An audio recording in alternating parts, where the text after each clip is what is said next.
નમસ્કાર, આપ જોઈ રહ્યા છો સ્પાર્ક ટુડે ન્યૂઝ। બાલાસિનોર ખાતે ખેડૂતોએ ગુજરાત પ્રદેશ કોંગ્રેસ પ્રમુખ અમિત ચાવડા સહિત કોંગ્રેસના આગેવાનો સાથે મુલાકાત કરી પોતાની વ્યથા વ્યક્ત કરી ખેડૂતોએ કેમિકલ વેસ્ટના લીધે જમીન તેમજ પાણી પણ પ્રદૂષિત થયું હોવાનું જણાવ્યું।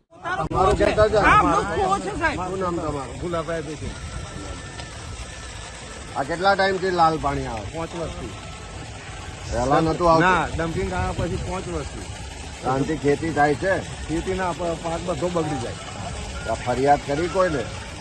ફરિયાદો કરી, બંધાઈ કરાવી, બધું કરી, પણ કોઈ ભરતું જ નહીં। ફરી પછી ચાલુ કરી? હા, ફરી ચાલુ કરી। હાઈકોર્ટમાં કેસ મેળ્યો, અમારી પાસે પૈસા ના હોય, કઈથી આવા પકડ નથી પાણીમાં પગ કે હાથે થાય તો બગડી બગડે જ ને। આવા કેટલા કુવામાં આવું લાલ આવે? આજે જનાક્રોશ યાત્રા સતત લોકોની વચ્ચે રહી ને બાલાસિનોર મહીસાગર જિલ્લામાં પહોંચી છે।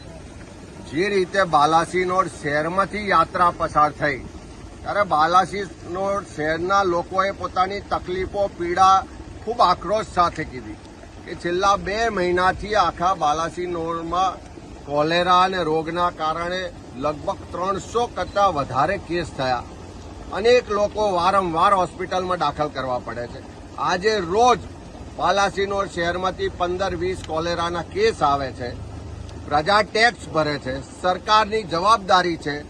નગરપાલિકામાં ભાજપના સત્તાધીશો હોય, ચીફ ઓફિસર હોય, કાયદામાં જોગવાઈ છે કે જો એ લોકોને સ્વાસ્થ્ય ના પૂરું પાડી શકે, શુદ્ધ પીવાનું પાણી પૂરું ના પાડી શકે, રોગચાળાથી બચાવી ના શકાય તેવા તમામ લોકો સામે કાયદેસર કાર્યવાહી થવી જોઈએ।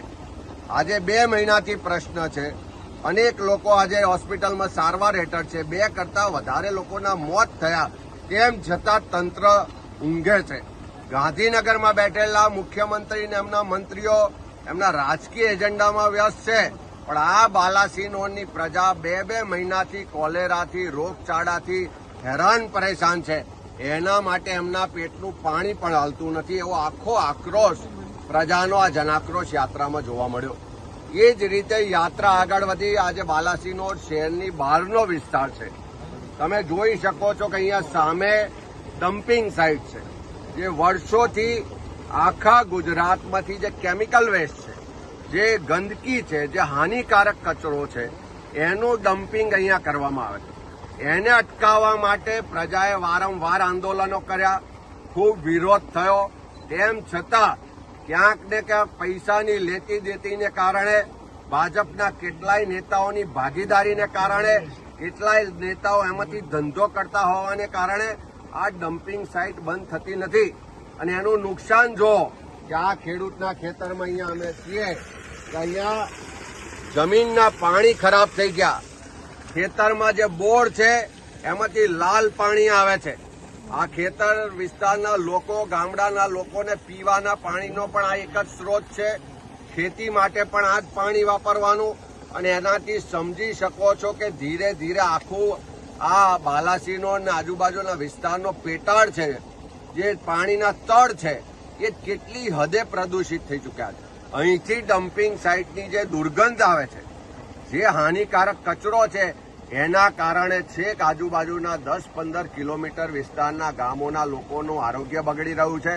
લોકો હેરાન પરેશાન છે, પણ આ હપ્તાખોર સરકાર છે, એને આ લાલ પાણી દેખાતું નથી, એને આ ખેડૂતોની દશા દેખાતી નથી, એને લોકોની ફરિયાદો દેખાતી નથી, પણ દર મહિને જે મોટો હપ્તો મળે છે એના કારણે આ ડમ્પિંગ સાઇટો બંધ થતી નથી। આ જનાક્રોશ યાત્રાના માધ્યમથી આ મુદ્દાઓ ઉઠ્યા છે।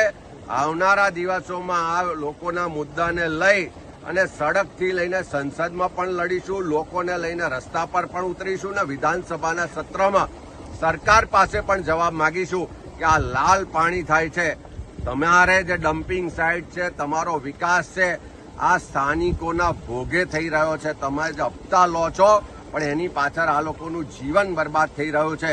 એ હકીકતો આજે આ યાત્રામાં જોવા મળી છે ને, એ અવાજ બુલંદ કરવામાં આવશે।